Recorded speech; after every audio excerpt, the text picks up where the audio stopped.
Hello, everyone. Thank you for joining us, and welcome to another installment of the H.O.P.E Initiative's Beethoven Sonatas project. My name is Christian Chu, and I'll be conducting interviews of each of the members participating in Beethoven Sonata, Opus 10, number 2 in F major. This sonata is Beethoven's sixth sonata, and it seems that he chose the F major tonality because it really characterizes pieces with a sort of lighter touch and with like a lyrical quality. In this sonata, I think Beethoven also adds sort of joking, humorous touch as well, which I really enjoy. This is one of my favorite sonatas out of the early ones, and maybe one of my favorites out of all of them. And I hope you enjoy the interpretations and insight of these three incredible pianists.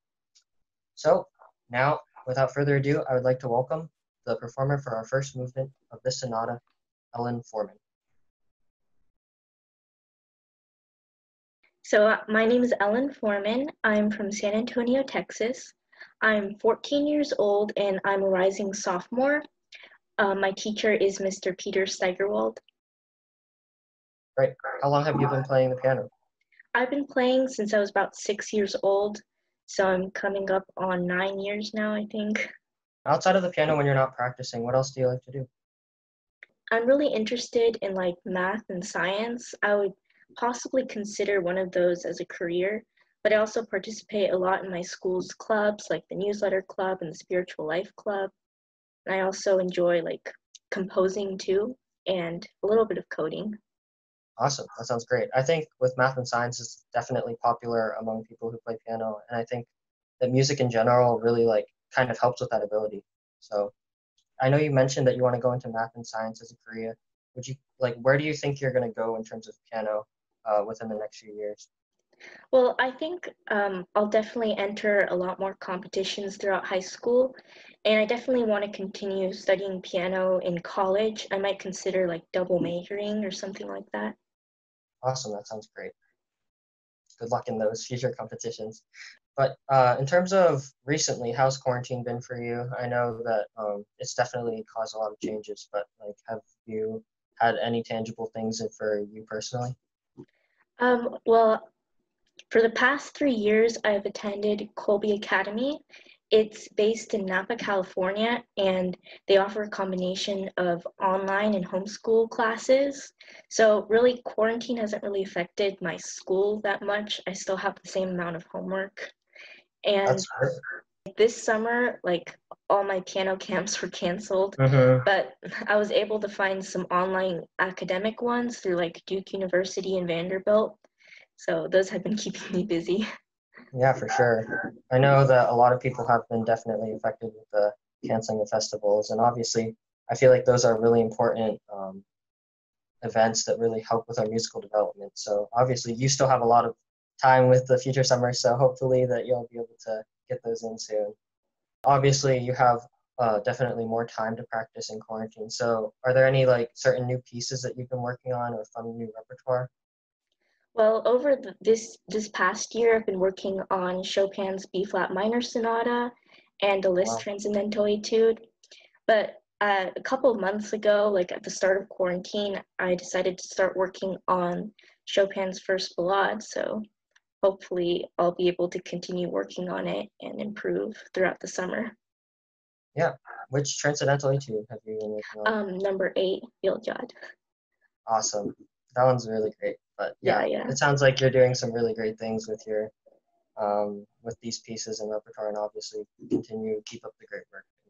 Okay, so in terms of this Beethoven sonata, or I guess Beethoven sonatas in general, do you have any favorites? Well, of course, this one.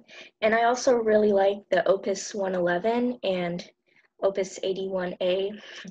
Which ones have you worked on in the past, or like so far? A couple of years ago, I worked on the Pathetic Sonata, Opus 13. And last year, I started working on this sonata, and I'm hoping to finish it sometime during the summer. Yeah, definitely. With so much time to practice, I think now is the perfect time to learn new repertoire. How does your approach to Beethoven sort of differ from any other composers? Like, how do you approach his music? Well, compared to like romantic music, I would say like classical music is more difficult for me. I think I have to take a more like disciplined approach and try to think of the piece more like in a systematic way. Like like I analyze the structure in a different way than I would like a romantic piece. Would you say that when you're playing this Beethoven Sonata, particularly, I know you mentioned that you played the Pathetique Sonata before. Are there any like aspects that you find special about this piece, or like anything challenging that it was different from when you played Pathetique? I think what I really enjoy about this sonata is all the like contrasts in the first movement. There are a lot of like very quick texture changes, and it's just fun to try to figure out what's the best way to make a transition between all of those. And I also think like the hardest part for me is like the development section, because it's pretty similar and kind of repetitive. So you have to kind of try to attract the audience's attention the whole time and keep it fresh and original. Yeah, I think this sonata, especially this movement, the contrasts that are set up like right from the beginning with those two chords, I think that's really special. Are there like sort of like visual images that you picture, or maybe like certain emotions that you try to convey whenever you're performing it? I would say like even this piece is like dramatic, but it's kind of like almost like a humorous dramatic. So it's kind of fun to try to like pull as many emotions as you can into the piece while still making it all fit together. Yeah, for sure. Do you have any recommendations for recordings that you listen to? Like, do you sort of go back to specific ones or something like that? No, not really. I just whenever I like look them up, I just like pick a new one each time, kind of. That's I just great. try to look for something new that interests me. Yeah, for sure. I think it's really helpful to listen to different interpretations because you can definitely gather a lot of information and really get inspiration. And not just that, like if you only listen to one, I feel like it sort of like messes with your interpretation because you'll sort of like tailor yours toward that specific interpretation. But yeah, thank you so much. I think we're pretty much good, and I hope you enjoy this recording of Ellen Foreman performing the first movement of Beethoven's Sonata in F major, Opus 10, number 2. Thank Thank you you. so much.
Hello, Sarah. Nice to meet Hi. you. Hi, nice Uh, to meet you. if you could please introduce yourself to the viewers watching. I'm Sarah Tuan, and I just graduated high school, and I'm from San Jose, California. Great. So you just graduated high school. Yeah. Do you have any future plans? Anything coming up? I am going to attend a Juilliard school this fall. Wow, congrats. Thank you. Who are you going to be studying with? Professor Robert McDonald. Wow, congrats. Thank you. Okay, so how long have you been playing the piano? Since I was 5, I think. I don't really know, but I'm pretty sure 5. Stuff. What else do you like to do in your free time? I like to cook. And I also like to spend time with my cats, which I've been doing a lot during quarantine. And how many cats do you have? I have 2, one boy, one girl. Great. So in terms of recently, obviously quarantine has caused some pretty major changes. How has it affected you? Well, actually, I've been enjoying quarantine. I'm very much an indoor person. I wouldn't say I've been practicing any more or less, but I've definitely started getting more active physically. I've been exercising, going out for walks, just taking more time to enjoy life before I go to Yeah, college next fall. that's really great. Have you been working on any new repertoire? I've been working on some Chopin etudes and other new pieces. I don't really have a set repertoire yet. I've just been sort of learning these as I go. That's great. Definitely, you're very invested in music. So are you hoping to make it like as a soloist, I guess? Um, I mean, of course, there's that hope, but also realistically, I'm also looking at different paths, of course, all involving music, such as like teaching and music therapy, management, and other things that I'm pretty sure I'll figure out in the near Yeah, future. Yeah. that's really great because I feel like with music, there's obviously so many options. So Yeah. you're definitely in a great place. Thank you. Okay, so in terms of Beethoven sonatas, obviously this is the Beethoven sonatas project. Which ones have you worked on in the past before this one? I've played the Tempest Sonata and the Pastoral, and also some of the earlier ones that most piano students play, like the Opus 10 number 1, all those popular ones. Yeah. Mhm. What are some of your favorites? Whether those have been the ones that you've played or not. Actually, my favorite is Opus 10 number 2, which is this one. Great. Yeah. I think that's definitely one of my favorites also. Yeah. Do you think you have like a different sort of approach for Beethoven as opposed to other composers? And what sort of like characterizes your approach? Well, obviously Beethoven is very strong-headed in a way. But I wouldn't say I necessarily approach it differently. There's sort of a signature Beethoven sound that you have to slowly figure out as you play more Beethoven. And of course, all composers take a long time to learn and perfect. But in a way, Beethoven is one of the most difficult composers for me. Yeah, definitely. I Yeah. think I feel the same way, especially with like all the contrast. I find it hard to get like a perfect sound where it's like sometimes I feel like I've played it, like whether it's at a competition or a recital, and then like I'll play it and then it's like either like way too classical, like almost like Haydn-esque or like Yeah. Mozartian, or either that or like I go to the other extreme. So it's definitely hard to find like the perfect balance. Yeah, definitely. So in terms of this sonata particularly, what are some of these technical and musical challenges that you face? In general, I'd say getting the character, because it's quite a light sonata. And I think people are more used to hearing Beethoven as a very heavy and very serious composer. So it was difficult to get this sort of humorous, but also not leading to the extreme of some, say, Mozart or Haydn. So I sort of had to find a middle ground on that. And of course, obviously, there are some places where it's just very hard to play, very fast. So the recording that you're going to present to us, was that recorded recently or when was that from? That was recorded end of 2019. Yeah, I sent in those for my audition pre-screenings. Awesome. Mhm. At that point, how long have you been working it on, or how long have you been working on it? I'd say a few months. I started learning it end of last summer, so about 4 or 5 months. Are you still working on it now, or? Oh no, Okay. I threw it away after audition. Yeah, definitely. I feel that, like, after playing Mhm. auditions or like, all these important things, it just sometimes it just feels like Yeah. you want to like move on. Are there any sort of visual scenes or emotions that you try to portray or that you interpret with this specific movement of this Beethoven Sonata? Well, this movement is sort of, it has like a dance-like quality, but also not extremely light dance. Like I say, it's sort of like a minuet, and it just has a very elegant feeling to it. It's not extremely slow, so you have to keep it moving, flowing like a dance, basically. Yeah, for sure. Are there any sort of recommendations that you have for recordings or certain ones that you always go to? When I was learning it, I always listened to Claude Frank's recording. And other than that, of course, Barenboim is also a go-to. And yeah, basically, these two were the ones I listened to the most. Awesome. Yeah, those are definitely two incredible Mhm. pianists, and definitely listening to their interpretations is inspiring. Yeah, What are some other interesting things that you find in this particular movement that you would like to share? I find it interesting how in the middle of all this minuet-like stuff, in the middle there's a very almost like religious choral section.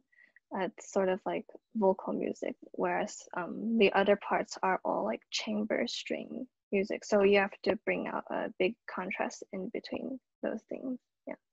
Yeah, for sure. Well, thank you so much for sharing all of your opinions. Definitely, you're doing a great job, and I hope that everyone is able to enjoy Sarah Tuan performing the second movement from Beethoven's Sonata in F major, Opus 10 number 2. Thank you. Thank you.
Karina, how are you Hello. doing? I'm doing good. That's great. Welcome. And here we will be doing the third movement of Beethoven Sonata in F major, opus 10 number 2. So if you don't mind, would you please introduce yourself? My name is Karina Tseng. I'm from the San Francisco Bay Area, and I've been working on this piece for about 8 months. I started it last August, and I used it until this past April. How old are you again? Sorry. I just graduated from high school. Okay, so did you use this for your college auditions? I did. That's great. It's surprising because Sarah also said that she did the exact same sonata. So who do you study with currently, or who will you be studying with once you go off to college? So I'm currently studying with Olga Katzman, and I will be studying with Professor Alexander Kobrin in the fall at the Eastman School of Music. Awesome, congratulations. Thank you. How long have you been playing the piano? I started when I was 6, so I am rounding up my 11th and a half year, I think. That's great. How has quarantine been for you? Definitely, it's changed a lot of things, but how has it affected you personally? It's been good overall. There's a lot more time for everything. And so I've been able to listen to a lot of new music, actually, for me. So that's been really fun. And then I've also started new repertoire. And yeah, there's just so much space in the day. And even though I can't go and hang out with friends that much, we're still able to connect virtually. What kinds of new music are you listening to, like recently? Oh, I started looking at some more of Brahms' symphonies. So before, I think the only one before I started actually like listening around was the E minor 4th symphony. So yeah, that's been fun. I listened to a few more Shostakovich symphonies also, and then besides that, I've been looking at more chamber music also, and also some string quartets, Beethoven string quartets, because his 250th birthday year. Yeah. Yeah, it's really great. I feel like in general we have like, especially like with technology, it's crazy, and we're just able to listen to so much. We have so much music like at our fingertips, and so yeah, I also think it's really great that you're listening to all sorts of different kinds of music, because I feel like oftentimes as pianists we sort of have a reputation for like focusing in on piano repertoire, but it's really great that you're sort of breaking that sort of stereotype. And in terms of repertoire, what have you been working on recently? I started the Pastoral Sonata, which I recorded the third movement for last week's video. I am working on Bach's Chromatic Fantasy and Fugue right now, which is different than most Bach that I've played before. It's really fun. I am playing some rock etudes tableau, some Chopin etudes, and Finisterra's first sonata. That's also very different. And Chopin's first concerto. I think that's pretty much it. Yeah. Very impressive. Sounds like you were being very productive during your quarantine. Sounds like it. But what have you been doing when you're not playing piano or listening to music? What are some other things that you're doing recently, or like some other things that you like to do? Going on walks is fun for me. Yeah, so I have some nice walking paths by my house. Been doing some walking, biking, calling friends, especially people who I haven't talked to in a long time. I've been sewing a little bit, so sewing masks to donate and for family members and things like that. And also sewing some stuffed animals for fun. Yeah. Sounds really excellent. Okay, so moving in, talking obviously about the sonata, I guess this particular movement. But in general, with Beethoven sonatas, like, do you have a certain opinion on them, or do you have any favorites, things like that? Sure. I think when I was younger, I used to not like playing Beethoven because I was always told that I didn't have enough tone and I guess structure in how I played. So I was also kind of like a Mozart person, and I like to just go back to my comfort zone and avoid Beethoven because I couldn't play it. Same here. But I've definitely grown into it. Last year I played Haydn, and so going into this sonata as it being an early Beethoven sonata, I think that was a really nice way to leap back into Beethoven. And yeah, when I first got assigned this piece, I was like, oh, Beethoven. But I mean, just working on it and studying it, it definitely was a lot of fun to work on, and the master classes that I had on it just opened my eyes so much to just wow.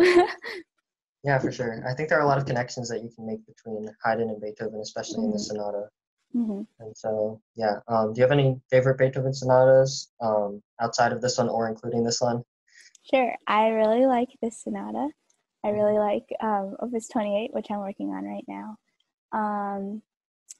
I also, well, I mean, there's like the big obvious ones like Passionata, Pathetique. Overall, there's just so much flavor and personality with every single sonata that just make each one so lovable. Yeah, I totally agree with that. Like, even the ones that sometimes aren't played as much, like, sometimes I've listened to them and it's just like, wow, I've never heard this before. But yet at the same time, it's still just like such a great experience. How do you sort of approach Beethoven versus playing other composers? I know you talked about sort of comparing it to Mozart, and I sort of have the same connection. Definitely, they're very different, but how would you say that Beethoven is special to you? I think personally, I guess it is something that's similar with Mozart, but I really find that picking apart the score and just separating each voice into a different instrument or a different character really helps me, whether it be just like assigning a whole string quartet and finding each voice and just following it throughout the whole phrase, or thinking bigger to full orchestra and, oh, this is the wind section, and in the bass we have the timpani coming in to guide the bass line. I just think that is really awesome, and just to have all the control as a pianist, it's pretty cool. Yeah, for sure. I think, especially with this movement that the listeners are about to hear, there's definitely a sort of like contrapuntal fugue-like structure, and I think that can sort of make connections between that and something like a string quartet or something like multiple voices. It's really helpful. Yeah. Are there any technical or musical challenges that are maybe characteristic of this sonata or maybe this specific movement? Sure. Technique-wise, I did have a few struggles with obviously the speed and tempo and getting all the notes down, but also just having so many repeated notes. And when it's in a chord setting, making sure that you can hear every single voice, and obviously it's fast and the repeated notes. So just having notes slip off the board, that's something that I had to work on for a while, and still in the recording you can hear is not perfect, which is okay. But yeah, so from a technique aspect, that was probably the hardest part for me. Musically, I think it's interesting to look at the sonata as a whole, because you have the first movement and it's like just a neatly wrapped gift. It's all complete and it's just so joyful. And then second movement, and it takes you in this completely other direction, into F minor, as opposed to going to D minor, I think. Yeah, that's right. I thought I was wrong for a second. And then you come back to this joyful and just so joyous scenery, where you're just leaping from this voice to this voice all over the keyboard. And so I think having played all three movements together, it definitely changed the way that I looked at the third movement, especially because it's one thing to just pull it out and whip out this 3-minute little joyful dance, and then another thing to present the whole sonata, even though it's way shorter in comparison than most sonatas. It's different to just wrap up the whole sonata. And yeah, I really enjoyed just presenting it as a whole package. What sort of interpretational choices do you think are, or like have you chosen to include in your report? I think since this is early Beethoven, when I was studying this piece, we talked about that a lot, and what does early Beethoven mean? And just reflecting on how he was kind of finding his way out and kind of defining himself. I mean, he had some pieces at that time that were very out of the way for the general classical style. But yeah, so just thinking about that and taking that approach on this piece. That's really great. So thank you so much. Obviously, it's been a great joy to interview you. Thank you for your great insights. And to everyone who's watching, please enjoy Karina Tseng's interpretation of Beethoven's Sonata Opus 10 No. 2. Thank you. Thank you.